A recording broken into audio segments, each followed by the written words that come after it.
सच्चिदानन्दरूपाय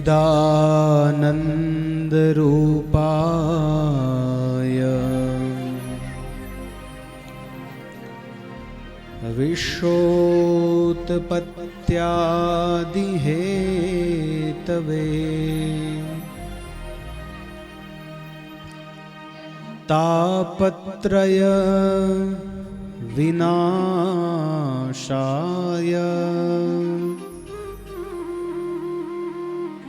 श्रीकृष्णाय वयं नुमः।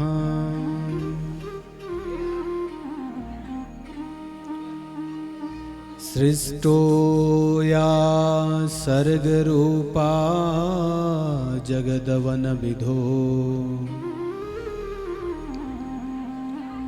पालनीया चरोद्री संहारे चापि यस्या जगदिदमखिलम् क्रीडनं या पराख्या पश्यन्ति मध्यमाथो तदनु भगवती वैखरी वर्णरूपा सास्मद्वाचं प्रसन्ना विधिहरिगिरिसा राधितालङ्करोतु।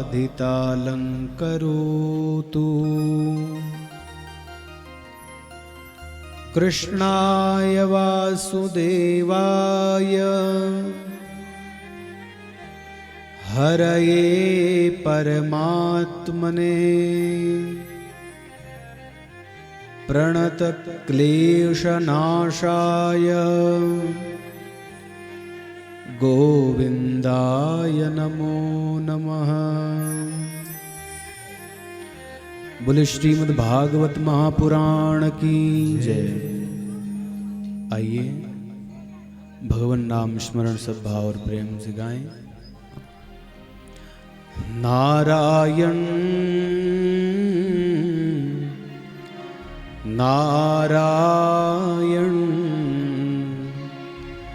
भज मन नारायण नारायण नारायण भज मन नारायण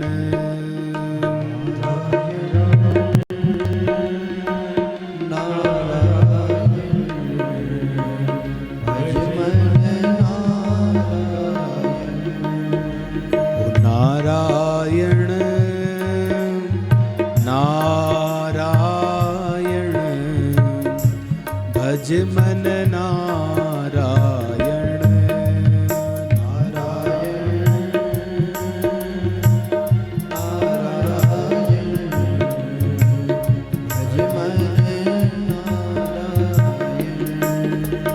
नारायण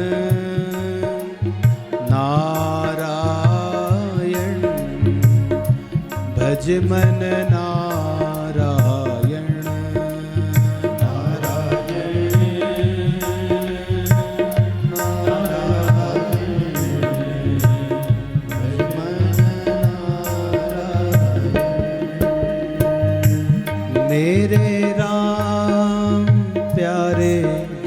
श्याम भज मन नारायण मेरे राम प्यारे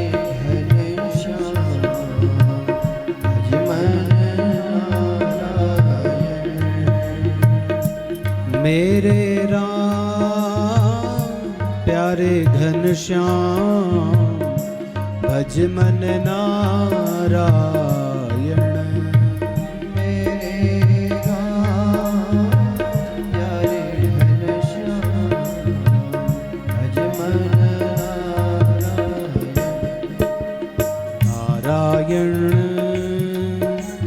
नारायण भज भज मन नारायण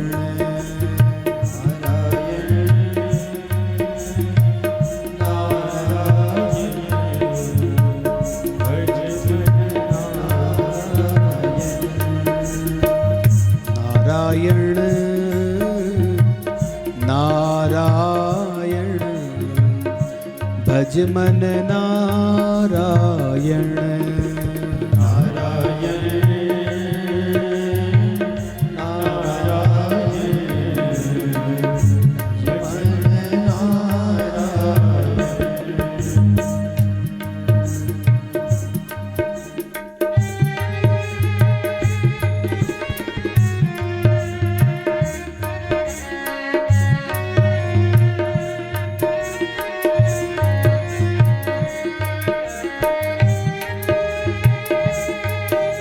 हरि बोल।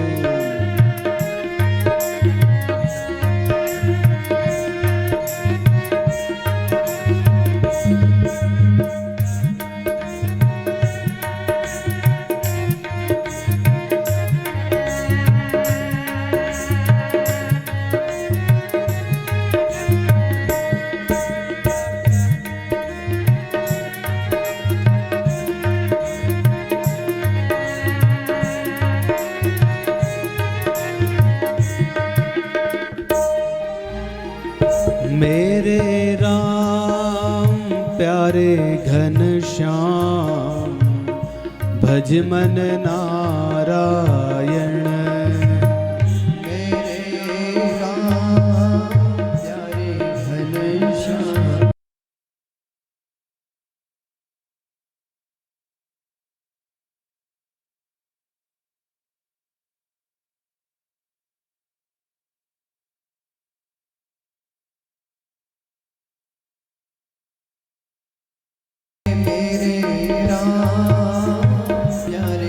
घनश्याम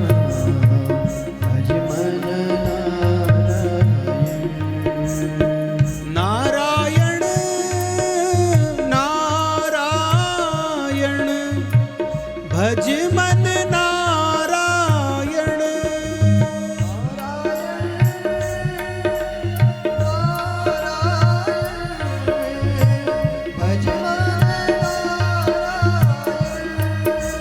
नारायण नारायण भज मन नारायण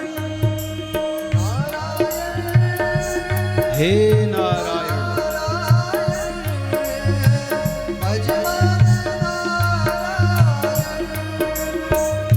मेरे राम प्यारे घनश्याम भज मन नारायण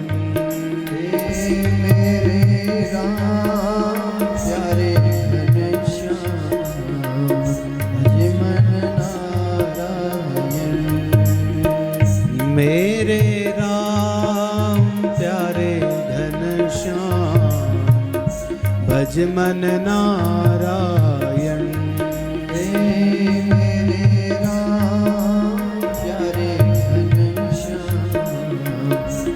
मन नारायण नारायण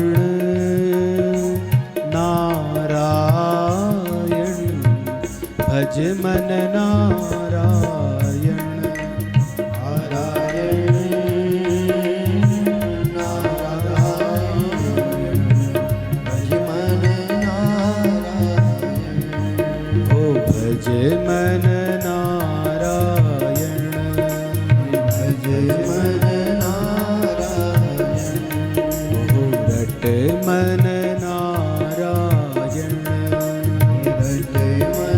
नारायण ओ जप ले तू नारायण भज मन नारायण भज मन नारायण रट मन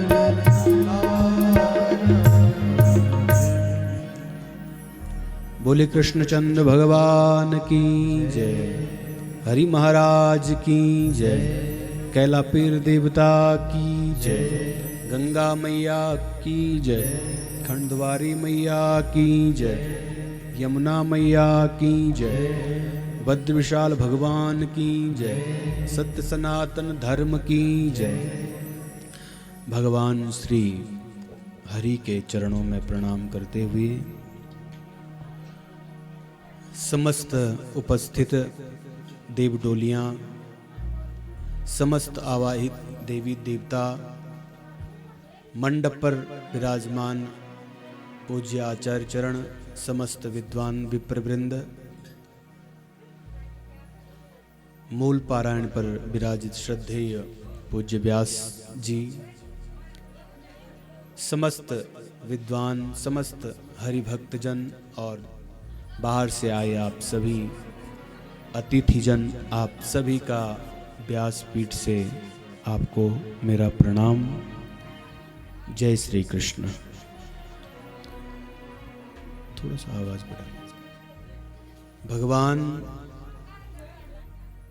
श्री हरि की कृपा से आप हम सब लोग यहाँ पर एकत्रित हो रखे हैं और भगवान की कृपा से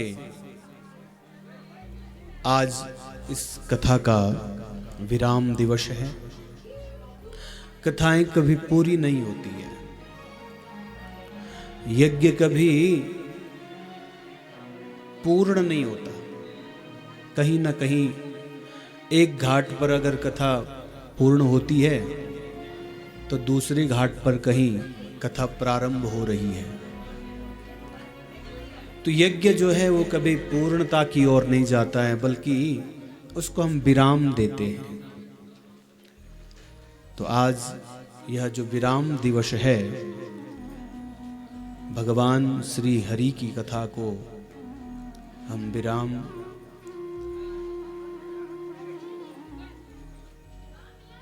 पूर्णता की ओर यह यज्ञ जा रहा है। तो भगवान की कृपा से जो यहाँ पर समस्त यजमान परिवारों ने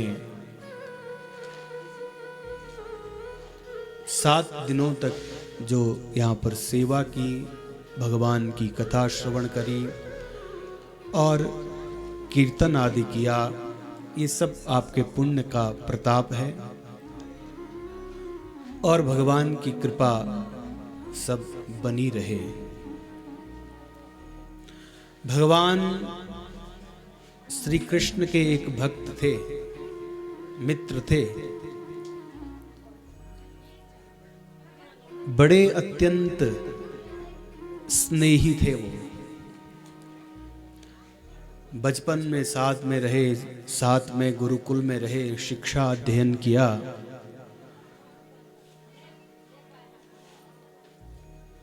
उनका नाम था सुदामा।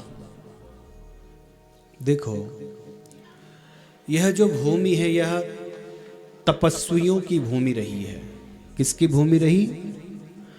बोले तपस्वियों की भूमि है ये। और कहीं ना कहीं हम लोग, कोई ना कोई व्यक्ति तप में लगा हुआ है, कहीं ना कहीं। एक शंकर संप्रदाय में एक आकर ग्रंथ है, अद्वैत सिद्धि पर वो ग्रंथ श्री वाचस्पति मिश्र जी ने लिखा है। और वाचस्पति मिश्र जो थे वो एक ब्राह्मण थे, बहुत अच्छे ब्राह्मण वो थे। तो वो जीवन पर्यंत उनका एक ही काम था, ग्रंथ का लेखन। ग्रंथों को लिखते रहते थे और जब ग्रंथों को लिखते रहते थे, शास्त्र चिंतन में लगे रहते थे, टीकाएं लिखते रहते थे, तो क्या हुआ, जब वह शास्त्र चिंतन में लगे रहे जीवन पर्यंत और बुढ़ापे में उन्होंने एक ग्रंथ को पूर्ण किया। जब वह ग्रंथ पूर्ण हुआ और जब उनके समीप एक स्त्री आई, और स्त्री भी तब आई जब वह ग्रंथ का कार्य लिख रहे थे, तो दीपक की जो बाती होती हैं उसको थोड़ा सा बढ़ाने के लिए वह आई, प्रकाश हुआ। तो मिश्र जी जो पंडित जी थे, उन्होंने कहा कि हे देवी आप कौन हो? इतने शास्त्र चिंतन में लगे रहे। और जब अब पूछा कि देवी आप कौन हैं, तब उनकी पत्नी ने उत्तर दिया कि हे प्रभु, आपको पता है कि आपको याद होगा कि हमारा विवाह हुआ है। और जब उनको याद आया हाँ मेरा विवाह हुआ है, तब उन्होंने कहा कि देवी आपका नाम क्या है? उनको नाम तक भी पता नहीं रहा। शास्त्र चिंतन में, स्वाध्याय में, ग्रंथों का लेखन कार्य में वह इतने व्यस्त थे, इतने डूब गए थे कि उनको विवाह का भी भान नहीं रहा। और जब वाचस्पति मिश्र जी ने वो बात कही कि भाई आप तो हमारी धर्म पत्नी हैं, आपने कुछ चाहा, कुछ मांगा होता, आपने ये बात क्यों नहीं कही? तो उसने कहा कि प्रभु आप तो शास्त्र चिंतन में लगे थे, तपस्या में लगे थे, तो तपस्या में आप लगे थे, तो उस तपस्या में आप जब लगे थे तो मुझे लगा कि आपका जो कार्य आप कर रहे हैं उस पर मैं बाधा न डालूं। इतनी विनम्रता से वो सेवा कर रही थी। और जब इतनी विनम्रता से उसने सेवा करी, तो वाचस्पति मिश्र जी को उसकी उपस्थिति का भी पता नहीं था। तो बोला कि भाई मुझे तो आप तपस्वी हैं और मैं आपकी अर्धांगिनी हूं, मुझे गर्व है, मुझे गौरव है कि मैं एक तपस्वी व्यक्ति की धर्मपत्नी हूं। तो वाचस्पति मिश्र उसकी विनम्रता को देख करके, उसकी सेवा को देख करके बड़े प्रसन्न हुए और कहा कि हे देवी, मैंने आपको कुछ दे नहीं पाया, मैं आपको लेकिन कुछ देना चाहता हूं। बोला स्वीकार है प्रभु, आप बताइए। तो वाचस्पति मिश्र जी ने कहा कि आपका नाम भामती है ना? तो जो ग्रंथ में पूर्ण हुआ है, विचार मेरे मन में आ रहा है कि इसको क्या नाम दूं, क्या नाम दूं। कोई ऐसा नाम नहीं मिल रहा था जो मैं इस ग्रंथ को प्रकाशित इस नाम से हो। लेकिन पूरे जीवन पर्यंत तुमने मेरी बहुत सेवा करी, मैं तुम्हारी सेवा से बड़ा प्रसन्न हूं। इसलिए हे देवी, जो अद्वैत सिद्धि पर वाचस्पति मिश्र जी ने वह टीका लिखी है, वह टीका भामती के नाम से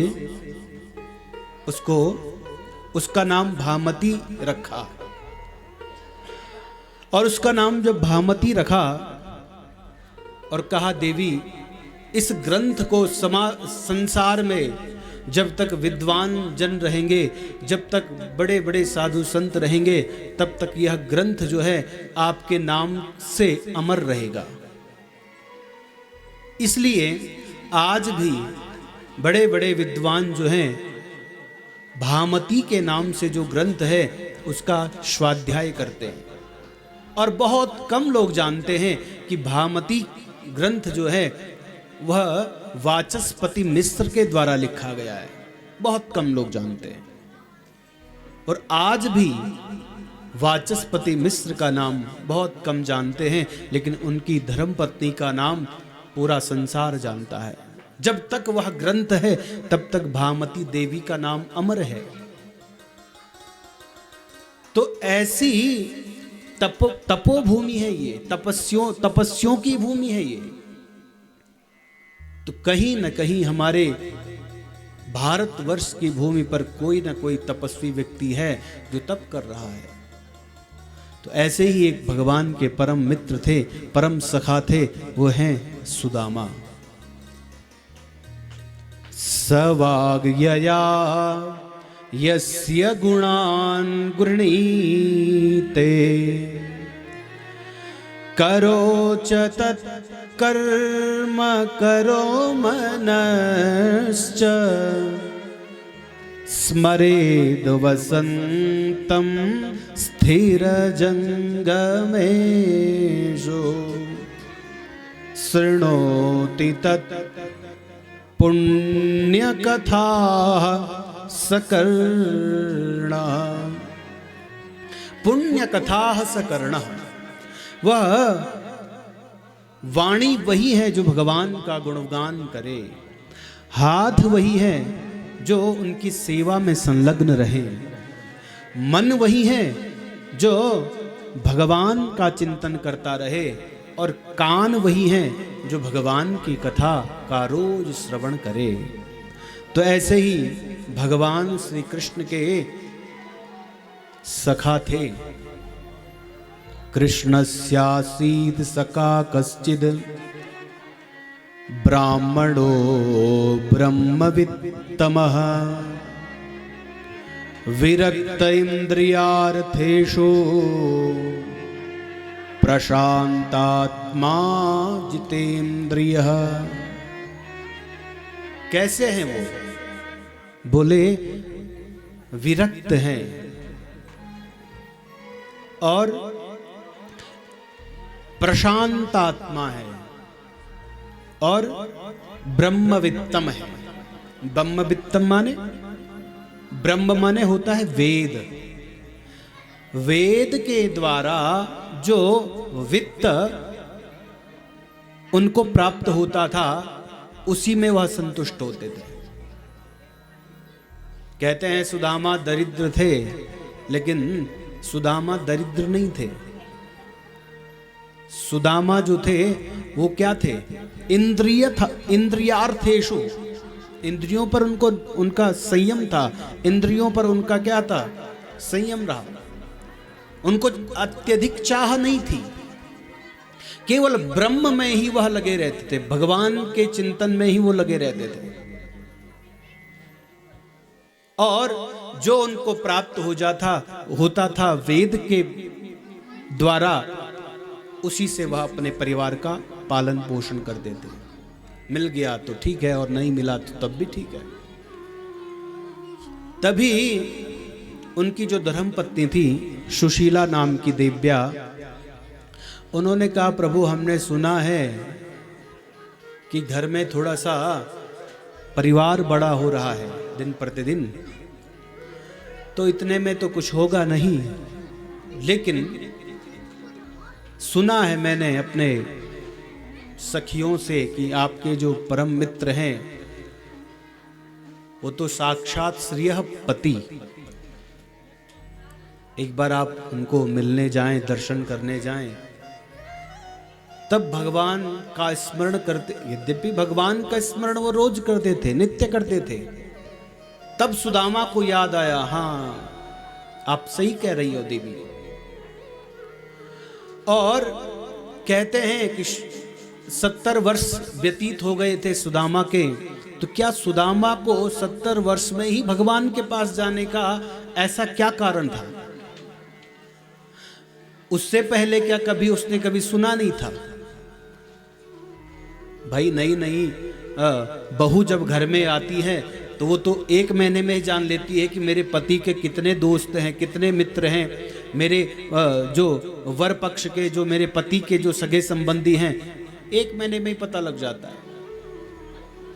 और सुदामा की पत्नी को 60-70 वर्ष में याद आया क्या कि तुम्हारे एक मित्र हैं?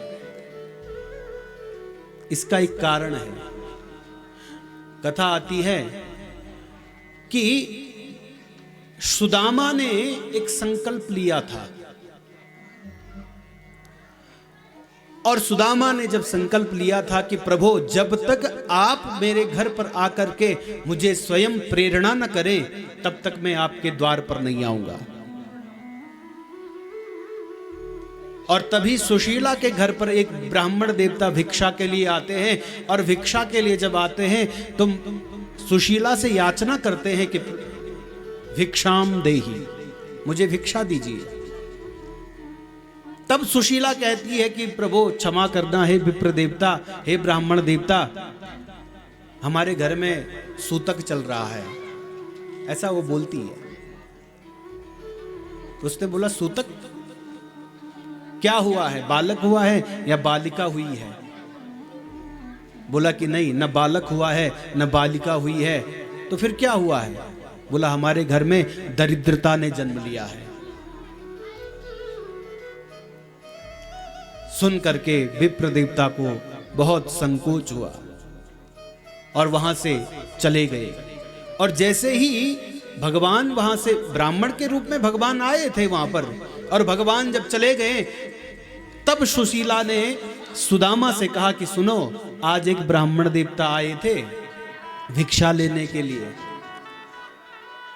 और उन्होंने वही बात कही कि ये वही सुदामा का घर है ना जो भगवान श्री कृष्ण के साथ पढ़ते थे सांदीपनी ऋषि के पास, सांदीपनी के आश्रम में। बोला हाँ, वो उसी सुदामा का घर है। तब सुदामा को याद आया कि हाँ, वो कोई ब्राह्मण नहीं थे, वो स्वयं भगवान मेरे घर पर आए थे ब्राह्मण के रूप में।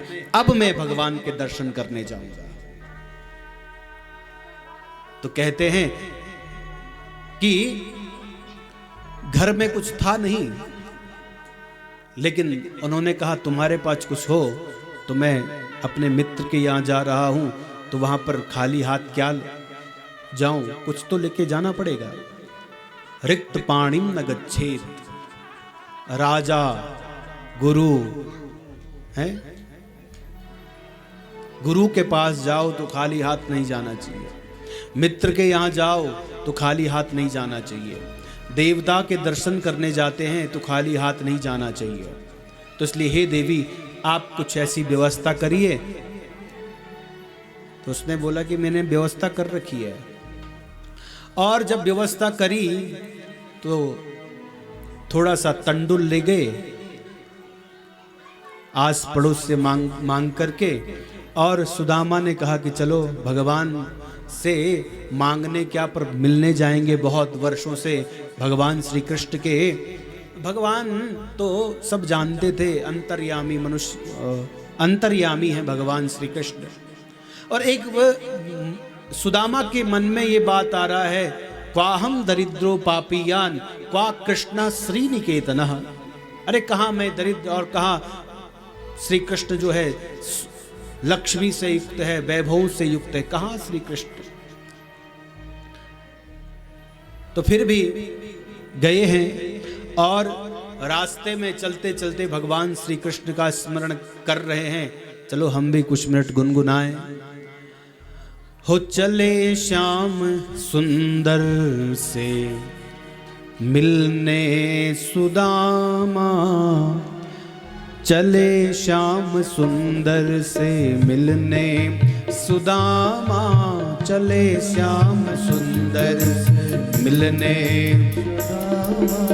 चले श्याम सुंदर से मिलने सुदामा, चले श्याम सुंदर से मिलने सुदामा। गाते जाते मन में हरे कृष्ण रामा, गाते जाते मन में हरे कृष्ण रामा, गाते जाते मन में हरे कृष्ण रामा, गाते जाते मन में हरे कृष्ण रामा। चले श्याम सुंदर से मिलने सुदामा, चले श्याम सुंदर से मिलने सुदामा।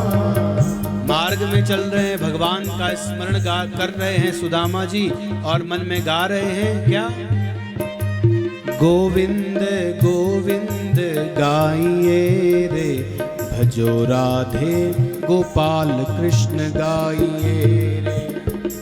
गोविंद सब पुकारे भगवान को, राधे गोपाल कृष्ण गाइए। ओहो गोविंद गोविंद गाइए रे, भजो राधे गोपाल कृष्ण गाइए रे। गोविंद गोविंद गाइए रे, भजो राधे गोपाल कृष्ण गाइए रे। गिरधारी गिरधारी गाइए रे, माई मीरा के नाथ प्रभु गाइए रे। गिरधारी गिरधारी गाइए रे, माई मीरा के नाथ प्रभु गाइए रे। ओ गिरधारी गिरधारी गाइए रे, माई मीरा के नाथ प्रभु गाइए रे। गिरधारी गिरधारी गाइए रे, मीरा के नाथ प्रभु गाइए रे। गोविंद गोविंद गाइए रे, भजो राधे गोपाल कृष्ण गाइए रे। गोविंद गोविंद गाइए रे, भजो राधे गोपाल कृष्ण गाइए रे। ओ मुरली मनोहर गाइए रे, भजो राधे गोपाल कृष्ण गाइए रे।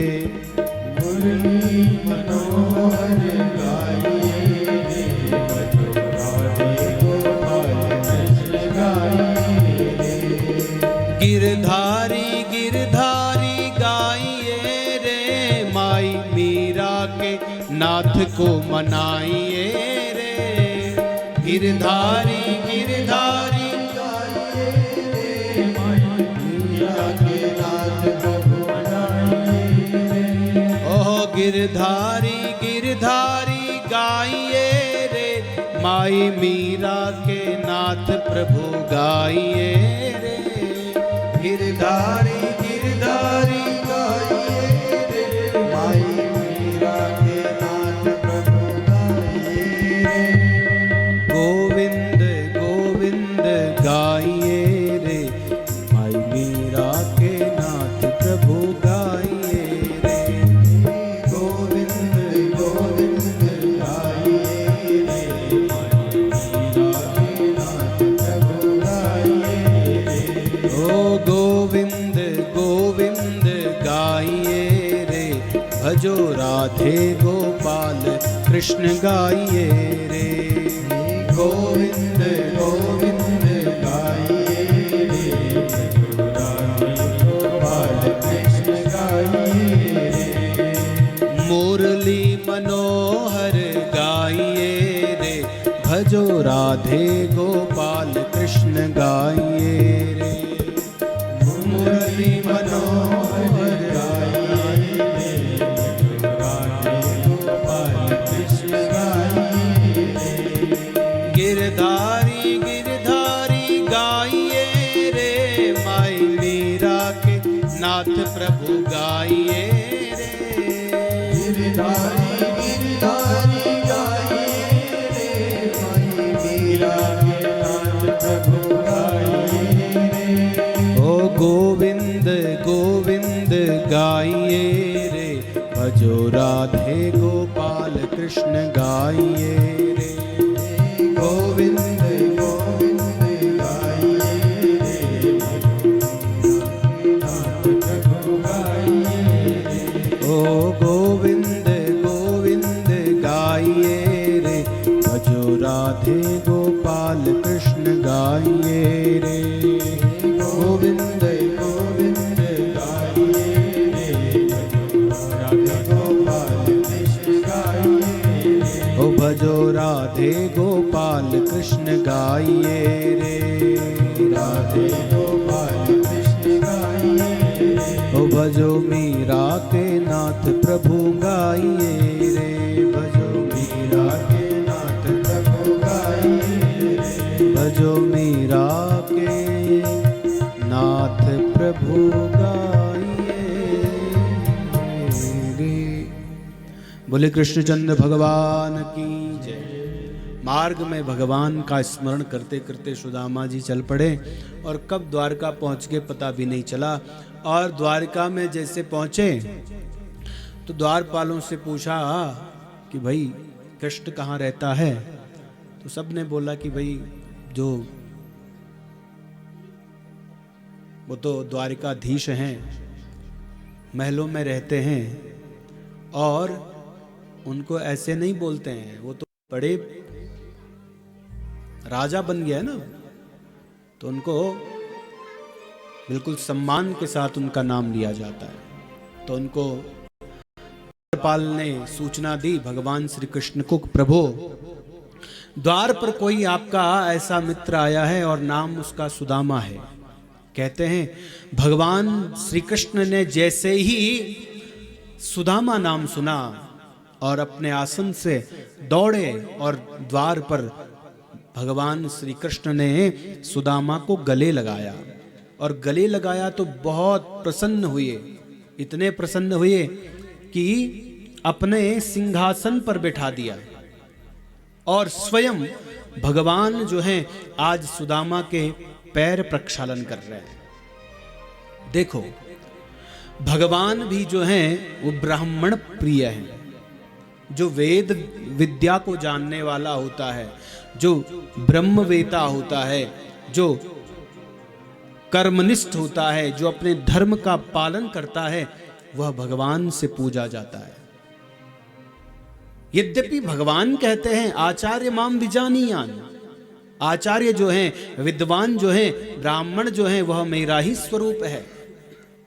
और भगवान श्री कृष्ण के पास जो संपत्ति है, जो ऐश्वर्य है, वो किसकी कृपा से है? बोले ब्राह्मणों के आशीर्वाद से।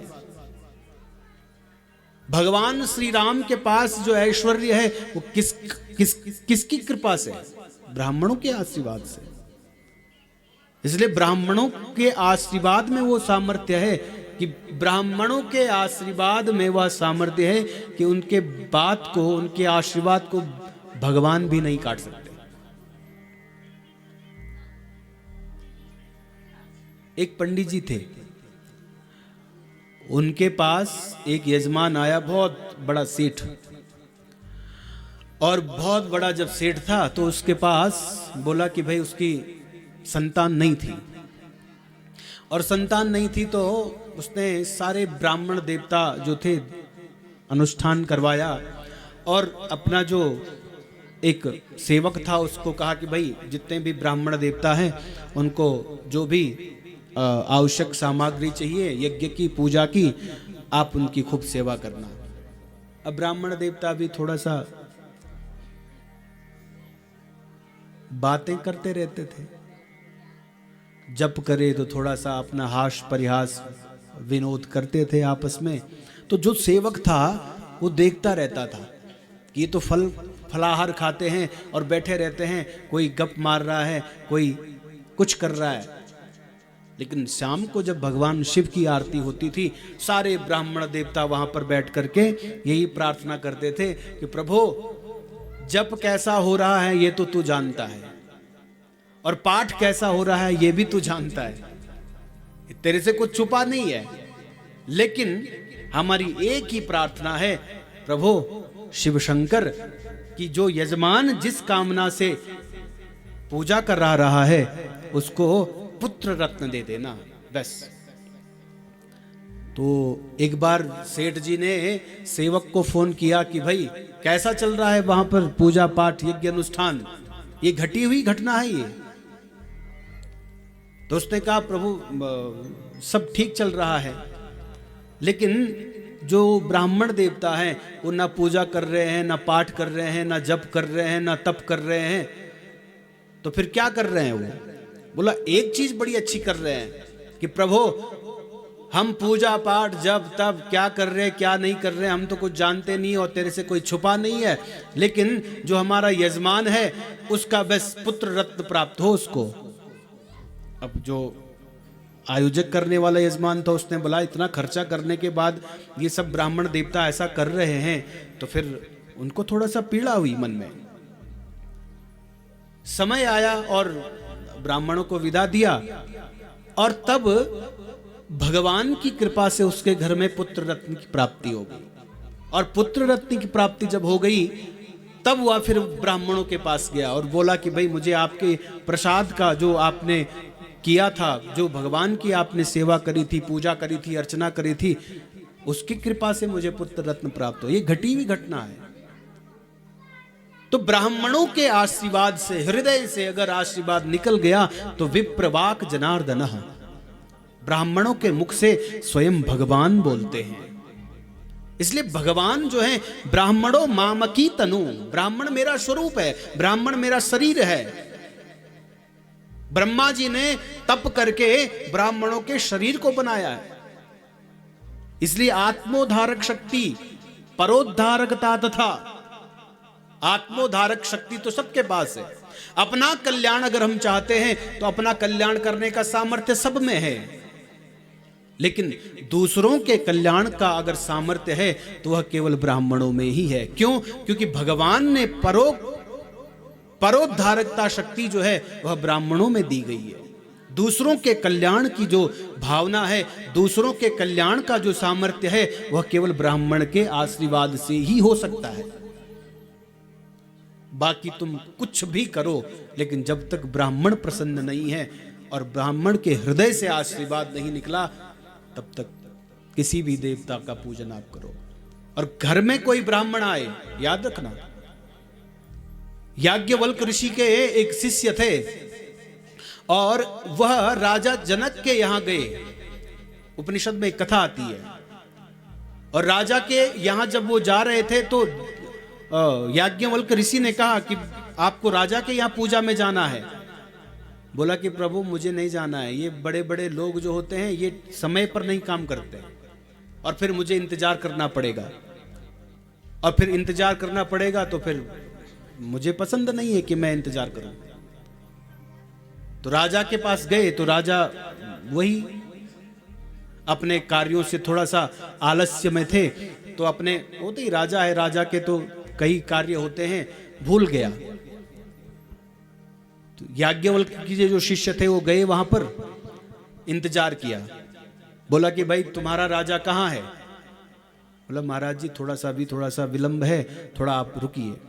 1 घंटा रुके, 2 घंटा रुके। तो उन्होंने गंगा जल लिया हाथ में, और गंगा जल जो था, जो वहां पर सुंदर स्वर्ण के दरवाजे लगे हुए थे, उन पर जल छींटा और वो चंदन के हो गए और चल पड़े वहां से। राजा को जब बोध हुआ, आए और देखा कि भाई मेरा जो ये महल है, ये दरवाजे तो हीरे और सोने के जड़े हुए थे, लेकिन ये चंदन लकड़ी के कैसे हो गए?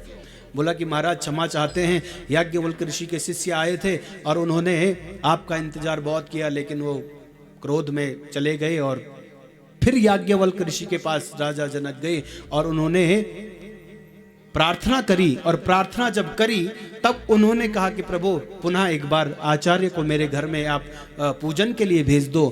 लेकिन फिर याज्ञवल्क्य जी ने अपने शिष्य को पूछा और कहा कि भाई मैं अब वहां पूजा में नहीं जाऊंगा। और जब पूजा में जाने का मना किया तब याज्ञवल्क्य ऋषि ने अपने शिष्य से कहा कि जो विद्या मैंने आपको दी है वह विद्या वह नष्ट हो जाए। तो कहते हैं याज्ञवल्क्य ऋषि ने उसको वमन करके छोड़ दिया। तब एक तैतिर नाम का एक पक्षी होता है, तो उसने उस वमन को धारण किया और फिर तैत्तरीय उपनिषद के रूप में वह जो ज्ञान था वह हमें प्रकाशित हुआ। ये उपनिषद में कथा आती है। इसलिए अपने घर में कभी भी ब्राह्मणों को अनावश्यक देर नहीं करना चाहिए। ब्राह्मण बैठा रहे और पूजा में यज्ञ में जजमान आ ही ना। और यज्ञ में जब पूजा में ब्राह्मण आए तो ब्राह्मण अपनी तक लगे सब व्यवस्था करना जजमान जी की दगड़ी। तो ये विरोध, ये क्या है? अपराध है ये। तो कभी भी घर पर कोई ब्राह्मण आता है, वो जप करे ना करे, वो पूजा करे पाठ करे, वो जैसा भी करे, आपके घर में जब तक ब्राह्मण देवता के चरण है तब तक भगवान श्री हरि की कृपा से और ब्राह्मण के तप से आपका कल्याण निश्चित है। वो कुछ करे और ना करे वो उसकी जिम्मेदारी। हमारी ब्राह्मणों के कई लोग होते हैं, ब्राह्मण आज देखते हैं हम ब्राह्मण को ऐसा लोग मानते हैं कि भाई जो किसी काम का नहीं वो बस पूजा पाठ कर ले। एक श्रेष्ठ आचार्य बनने के लिए 12 वर्ष 13 वर्ष की तपस्या होती है गुरुकुलों में। और 12 वर्ष 13 वर्ष जब वह गुरुकुलों में जाता है और गुरुकुल में वेद अध्ययन करता है और अपने कई इच्छाओं को नष्ट करता है, अपने कई कामनाओं को नष्ट करता है, किसके लिए? वेद की रक्षा के लिए, समाज की रक्षा के लिए, राष्ट्र की रक्षा के लिए, यजमान की हित के लिए, तब जाकर के वो एक श्रेष्ठ आचार्य बनता है। और हम लोग सोचते हैं पैसों से ब्राह्मण नहीं खरीदे जाते। याद रखना, आज तक भगवान स्वयं श्री हरि जो हैं, अरे वो तो ऐश्वर्यस्य समग्रस्य धर्मस्य यशस्य श्रियः, वो तो कर्तुम अकर्तुम अन्यथा कर्तुम समर्थ है भगवान। लेकिन पैसों से ब्राह्मणों को नहीं खरीदा जा सकता है, ब्राह्मणों को खरीदा जा सकता है। ब्राह्मणों को अगर जीतना चाहते हो तो उनकी श्रद्धा और भाव से जीता जा सकता है कोई ऐसा संसार में पैदा हुआ कि जो आचार्य के एक एक मंत्र की दक्षिणा दे सकता है? संसार में आज तक कोई ऐसा पैदा नहीं हुआ है जो भागवत के एक एक श्लोकों की दक्षिणा दे सके, ये भाग मंत्रों के आचार्यों के एक एक मंत्र की दक्षिणा दे सके। ब्राह्मण तो भैया वो तो परहित के लिए पैदा हुआ है, समाज के लिए पैदा हुआ है, दूसरों के हित के लिए पैदा हुआ है। और आप जितने हो सके यथाशक्ति और यथा योग्य आप उनको वह दक्षिणा दें। तो जिस देश में है, जिस राष्ट्र में ब्राह्मणों का सम्मान होता है, जिस घर में ब्राह्मणों का सम्मान होता है, वहां समस्त देवी देवता, वहां सारे तीर्थ उपस्थित हो जाते हैं। आज भगवान श्री कृष्ण के यहां पर देखो, ब्राह्मण जो हैं स्वयं अपने सिंहासन भगवान श्री कृष्ण ने बैठाया है और उनके पाद प्रक्षालन कर रहे हैं। और ब्राह्मणों के दक्षिण पैर में, अभी जब यहां पर हम लोग आते हैं तो ब्राह्मणों के पैर प्रक्षालन करते हैं, तो ब्राह्मणों के दक्षिण पैर में तीर्थ निवास करते हैं। ब्राह्मणम जंगमम तीर्थम त्रिषु लोकेषु विस्तृतम येषाम वाक्यम दकेनेव शुद्ध्यन्ति मलिनो जनः। शुद्ध्यन्ति मलिनो जनः, शुद्ध हो जाते हैं। आज भगवान श्री कृष्ण ने सोचा, अरे यार मैं ऐसे तपस्वी और ऐसे सिद्ध ब्राह्मण मेरे घर पर आया है जिसके आशीर्वाद से मैं आज इतना संपन्न हुआ हूं। भगवान ने उनके पग पखारे। रुक्मणी हैं, मित्रवृंदा हैं, कालिंदी जब तक ये देखने लग गए, सेवा करते करते बोला कि अरे ये कौन है ऐसा पुण्यात्मा जिसके लिए भगवान स्वयं अपने भूल गए कि मैं राजा हूं, भूल गए कि मैं त्रिलोकी का नाथ हूं। ये कौन सा पुण्य किया हुआ है इसने? तो वो पुण्य क्या था? वो पुण्य यही था कि वह अपने धर्म पर निरंतर लगे रहते थे और वह भगवान का चिंतन करते थे। पूज्य होता है आदमी, लेकिन पूज्य होता है तो वह अपने कर्मों से पूज्य होता है। व्यवहारम ही परिज्ञाया वध्यः पूज्यो भवा भवेत। व्यवहार से ही आप पूजने योग्य होते हैं और व्यवहार से ही आप क्या है, मारने योग्य होते हैं। आप भगवान का खूब स्मरण करो, संसार में आपकी जय जयकार होगी। जो बड़ होत सो राम बड़ाई, जो बड़े हुए हैं संसार में वो भगवान की कृपा से तो हुई है। जिनको मिला है भगवान के नाम से मिला है, जिनको मिला है भगवान के यज्ञ से मिला है, जिनको मिला हुआ है भागवत से मिला हुआ है।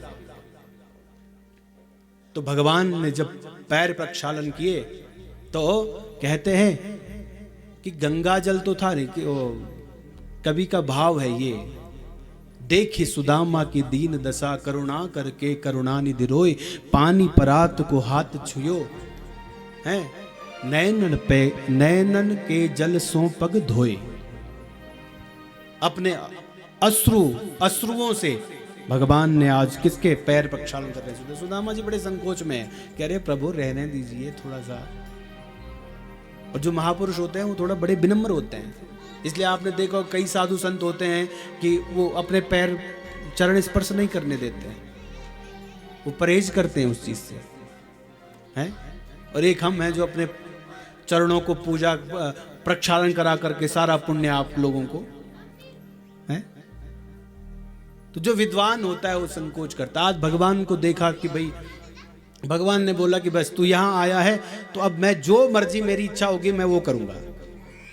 और सुंदर अर्घ्य पात्र से पूजन किया ब्राह्मण का, है, सुंदर वस्त्र भेंट किए, सुंदर स्वर्ण की थाली पर भोजन किया। बोला कि भाई विवाह आदि किया है कुछ क्या? तो फिर पुनः अपने गुरुकुल की याद की, और गुरुकुल की जब याद की तो उनको बहुत ऐसा लगा कि हम गुरुकुल में ही पहुंच गए। तो गुरुकुल की उन्होंने बहुत स्मरण किया और बोला कि विवाह आदि हुआ है? बोला कि हाँ विवाह तो हुआ है, एक सुशीला नाम की देव्या है, पत्नी है। तो बोला भाई भाभी जी ने कुछ तो दिया होगा। अब जहाँ इतने सारा महल है, सोने का महल है, हीरे जड़े हुए हैं, जहाँ मेवा मिष्ठान खाने को मिल रहा है, वहाँ मेरे जो ये तंडुल हैं इसकी क्या गिनती। तो अपनी कांख में छुपाया हुआ था, और कांख से जैसे ही भगवान श्री कृष्ण ने देखा, खींचा और देखा पोटली में तंडुल थे। और तंडुल को देखते हुए ही सुदामा की जो पत्नी थी, एक भाव ऐसा सुदामा की पत्नी ने उन तंडुलों में वह भेजा कि 1 मास 2 पाख में 2 एकादशी हो, मेरे घर तो शाम नित्य एकादशी होई। ये भाव सुशीला ने उन तंडुल में भेजा और भगवान ने उन भावों को समझा, और जैसे ही छीना और भगवान भोग लगाने लग गए। और जैसे ही पहली मुट्ठी का भोग लगाया, मानो एक लोक का साम्राज्य दे दिया। दूसरी मुट्ठी का भोग लगाया, तब तक रुक्मणी ने पकड़ लिया। तावत् क्षीर जगृहे हस्तम तत्परा परमेष्ठिनः। बोला कि भाई अपनी भी तो परिवार है, थोड़ा उसके लिए भी रखो। तो भगवान ने वह लीला पूर्ण करी और कुछ समय तक वहां पर रहे सुदामा जी, और फिर विदा किया। पूजन आदि करके जब विदा किया तो विदा करते हुए जब गए, बोला मन में कि भाई मैं किस भाव से आया था और भगवान ने तो मुझे कुछ दिया भी नहीं। चलो नहीं दिया तो कोई बात नहीं, चले हैं अपने सुदामपुरी में। देखा वहां पर जहां पर कुटिया थी, भगवान मानो ऐसा लगा कि जैसे मैं पुनः द्वारिका में ही आ गया। और द्वारिका में जब धर्मपत्नी सुशीला आई वहां पर तो प्रणाम किया, बोला कि ये हमारी नगरी है, और भगवान का कृतार्थ किया, भगवान को धन्यवाद दिया। और भगवान का स्मरण करते करते उन्होंने अपने जीवन को क्या है, भगवत प्राप्ति को कर दिया। बोले कृष्णचंद्र भगवान की जय, कृष्णचंद्र भगवान की जय। तो भगवान जो हैं हमारे मन के भावों को जानते हैं। भगवान अगर ऐश्वर्य को देने वाले हैं, समस्त संसार में जो ऐश्वर्य दिखता है वह किसकी देन है? बोले भगवान की देन है। सुदामा को जब मिला तो बोला कि भाई अब तो सब कुछ दिया है भगवान ने, लेकिन अब कहीं ऐसी मति न बन जाए कि मैं भगवान से विमुख हो जाऊं। इसलिए गोस्वामी जी कहते हैं ना, नहीं दरिद्र सम दुख जग माही, संत मिलन सम सुख जग नाही। संत मिलन सम सुख जग माही, नहीं दरिद्र सम दुख जग माही। नहीं दरिद्र सम दुख नहीं दरिद्र सम दुख जग माही। नहीं दरिद्र सुख माही, संत मिलन सम सुख जग नाही। संत मिलन सुख जग माही, संत मिलन सम सुख जग नाही। संत मिलन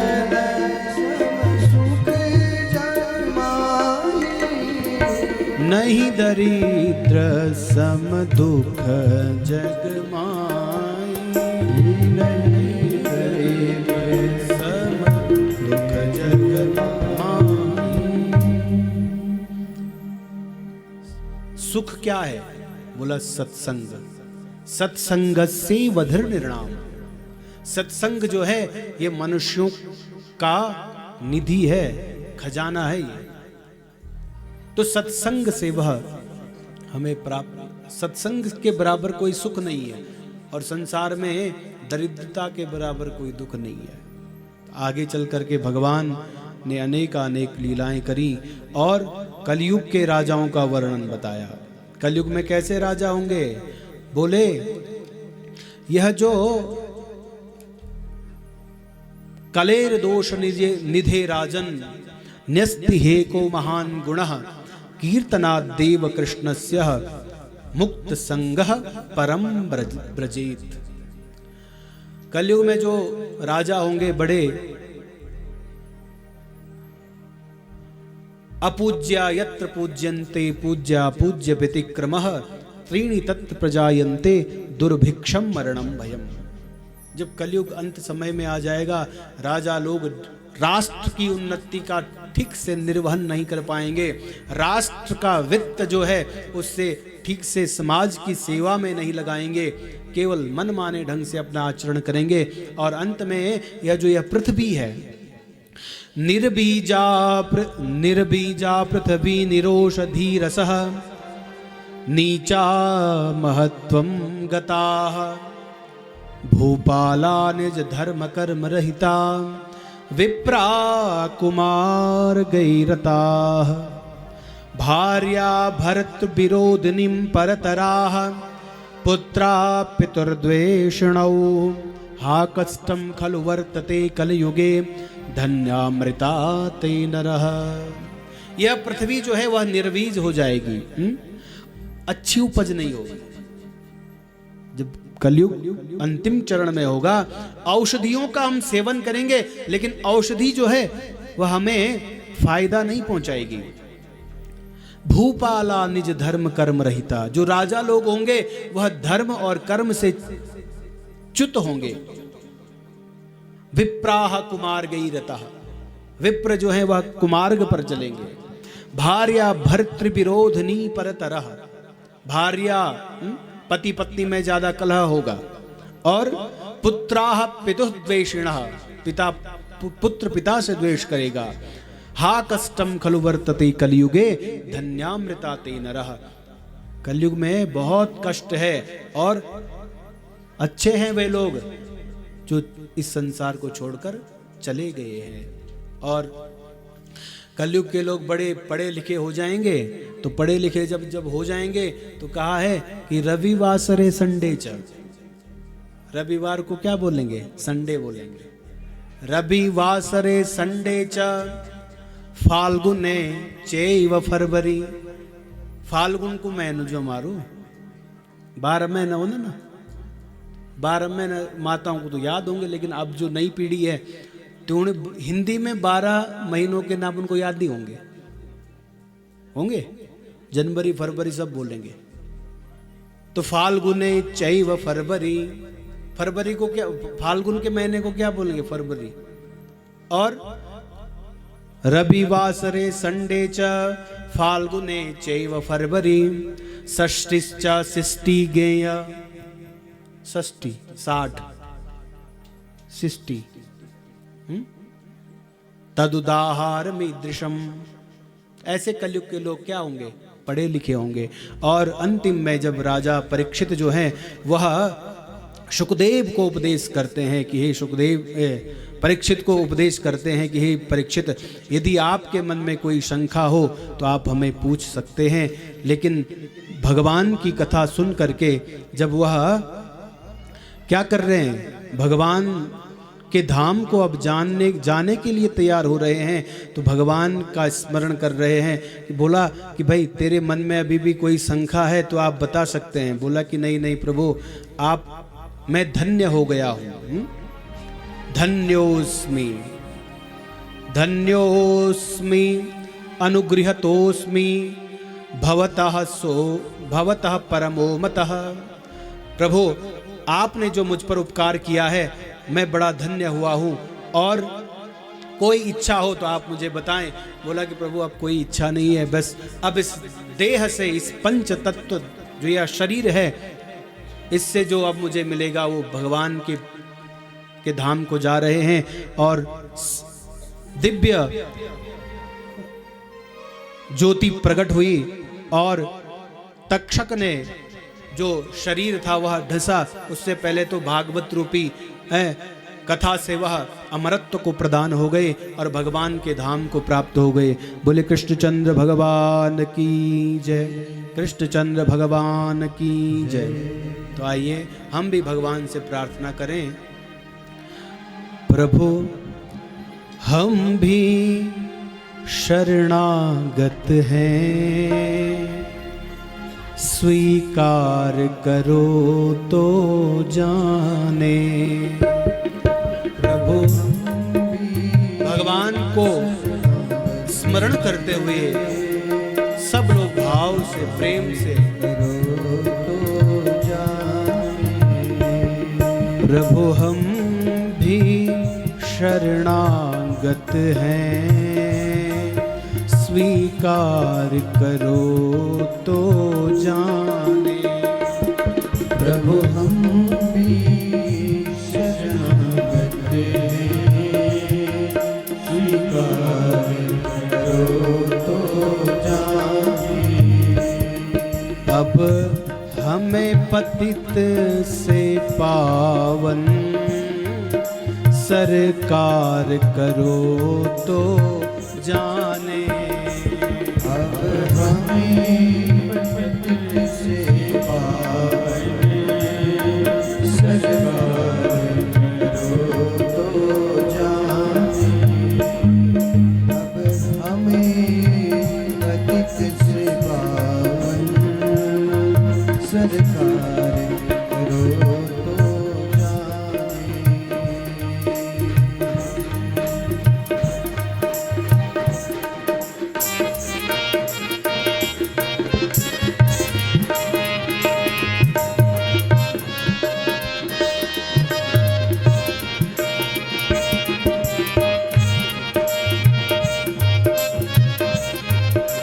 हे गोविंद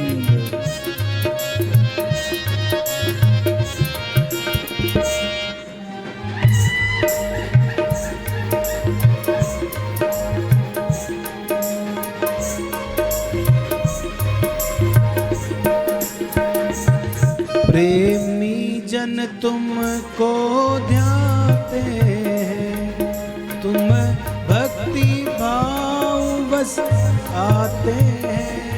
प्रेमी जन तुमको ध्याते हैं, तुम भक्ति भाव बस आते हैं।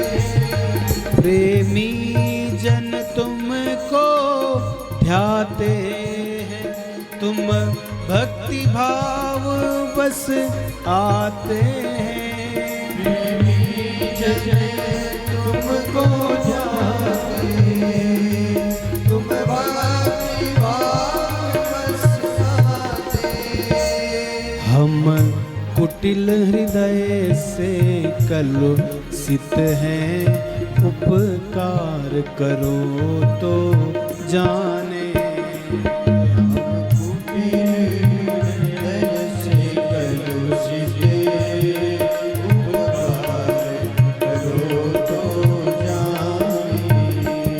प्रभु हम भी शरणागत हैं, स्वीकार करो तो जाने। प्रभु हम भी शरणागत हैं, स्वीकार करो तो जाने। प्रभु हम भी शरणागत हैं, स्वीकार करो तो जाने। प्रभु हम भी शरणागत हैं, हे गोविंद स्वीकार करो तो जाने।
लय है, ध्यानी भी तुम में लय है।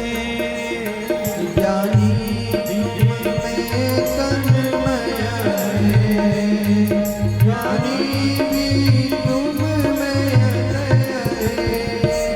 हम अज्ञानी चंचल चित, हम अज्ञानी चंचल चित, हम अज्ञानी चंचल चित,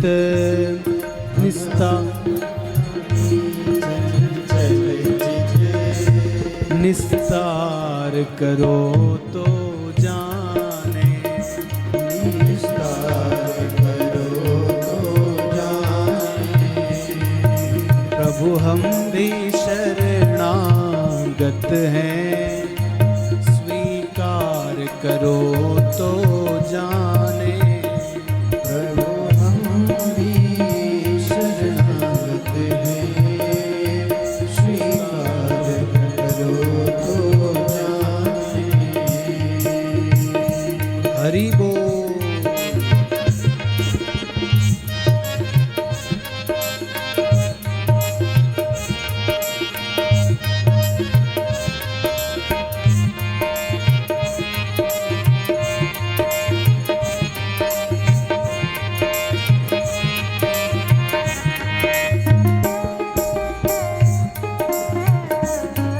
हे गोविंद,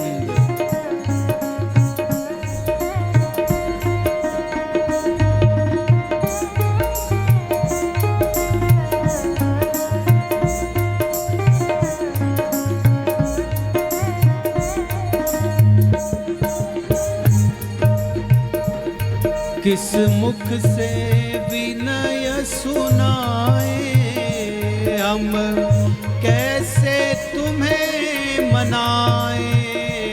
किस मुख से विनय सुनाए, हे मेरे मालिक, हम कैसे तुम्हें मनाए। किस मुख से विनय सुनाए, हम कैसे तुम्हें मनाए। किस मुख से विनय सुनाए, हम कैसे तुम्हें मनाए। अगणित अपराध किए हैं, अगणित अपराध किए हैं, अगणित अपराध किए हैं, स्वीकार करो तो जाने। Hello hello, Hariom. सबसे पहले आप जो है वहाँ जाओ, ब्रह्मा जी को पूजा की थाली लेके और पुराण को जो है बंद करवाओ वहाँ। बोले पुराण पुरुषोत्तम हम भगवान यहाँ आरती कर रहे हैं, आप की। पुराण की पूजा करके पुराण बंद करवाओ। जाओ जाओ जाओ, जाओ पहले पुराण बंद कराओ वहाँ। ठहरा ठहरा, आराम से तुम ठहरा, भीतर कैन बजाई जब तक कैन बजाई।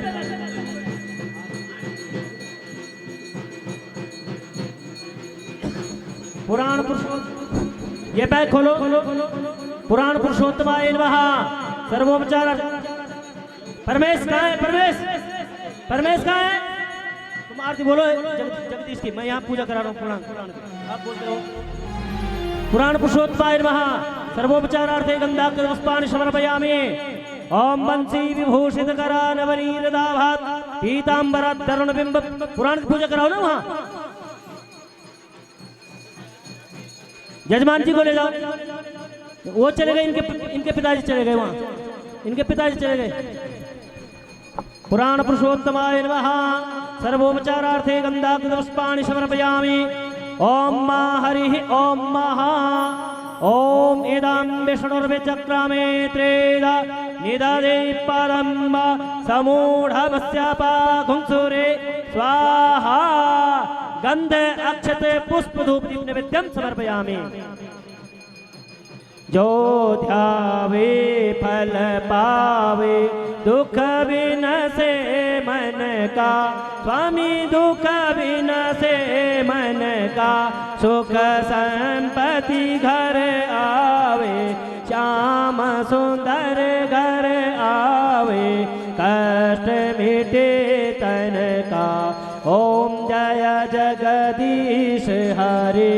मात पिता तुम मेरे, शरण गऊँ मैं किसके, स्वामी शरण पढ़ो मैं किसके, तुम बिन और न दूजा, प्रभु बिन और न दूजा, आस करो मैं जिसकी। ओम जय जगदीश हरे, तुम पूर्ण परमात्मा, तुम अंतरयामी, स्वामी तुम अंतरयामी, पार ब्रह्म परमेश्वर, जगत पिता जगदीश्वर, तुम सबके स्वामी। ओम जय जगदीश हरे, तुम करुणा के सागर, तुम पालन करता, स्वामी तुम रक्षा करता, मैं मूरख खल कामी, मैं सेवक प्रभु स्वामी, कृपा करो भरता। ओम जय जगदीश हरे, तुम हो एक अगो, सबके प्राणपति, स्वामी सबके प्राणपति, किसा विधि मिला हो दयामय, किसा विधि मिला हो गोसाई, तुमको मैं को मति। ओम जय जगदीश हरे, दीन बंधु दुख हरता, तुम रक्षक मेरे, स्वामी ठाकुर तुम मेरे, अपने हाथ उठाओ, अपने शरण लगाओ, द्वार पड़ा मैं तेरे। ओम जय जगदीश हरे, विषय विकार मिटाओ, पाप हरो देवा, स्वामी कष्ट हरो देवा, श्रद्धा भक्ति बढ़ाओ, विद्या बुद्धि बढ़ाओ, संतन हरि सेवा। ओम जय जगदीश हरे, तन मन धन सब है तेरा, स्वामी सब कुछ है तेरा, तुझको अर्पण प्रभु जी का, प्रभु को अर्पण क्या लागे मेरा। ओम जय जगदीश हरे, श्याम सुंदर जी की आरत, जो कोई नर गावे, स्वामी प्रेम सहित गावे, कहत शिवानंद स्वामी, भजत हरे हर स्वामी, मन वांछित फल पावे। ओम जय जगदीश हरे, कर्पूर गौरम करुणावतारम, संसार सारम भुजगेन्द्रहारम, सदा वसंतम हृदयारविंदे, भवं भवानी सहितम। ओम यज्ञेन यज्ञमय जंत देवास्तानि धर्माणि प्रथमन्य, सन्नादेहनाकं महिमानः, सचन्त यत्र पूर्वे साध्याः सन्ति देवाः। ओम राजाधिराजाय प्रसय्यसाहिने, नमो वयं वै सर्वनाय गुरुमहे, हमे कामान् कामकामाय मह्यं, कामेश्वरो वै सर्वनो ददातु, कुबेराय वै सर्वनाय महाराजाय नमः। ओम विश्वतश्चक्षुरुत विश्वतो मुखो, विश्वतो वावृत विश्वतस्मात्, सम्भाव्यां तमति सम्पत्रे, या वा भूमि जनयन्ति व एकः। ओम नारायणाय विद्महे वासुदेवाय धीमहि तन्नो विष्णु प्रचोदयात्। ओम तत्पुरुषाय विद्महे महादेवाय धीमहि तन्नो रुद्र प्रचोदयात्। ओम महालक्ष्मीश्च विद्महे सर्वशक्ति च धीमहि तन्नो देवी प्रचोदयात्। सेवन्तिकावकुलचम्पकपाटलाब्जे पुण्णागजाति करवीररसाल बिल्वप्रवाल तुलसी दलमञ्जरीभिः त्वां पूजयामि जगदीश्वर मे प्रसीद। नाना सुगन्धि पुष्पाणि यथा कालो भवानि च पुष्पाञ्जलिर्मया दत्तं गृहाणां परमेश्वर। ओम जय तीर्थानि प्रचरन्ति श्रीकास्तानि गङ्गा वदन्वानि तन्नमसि। बोलिए स्टारी महाराज की।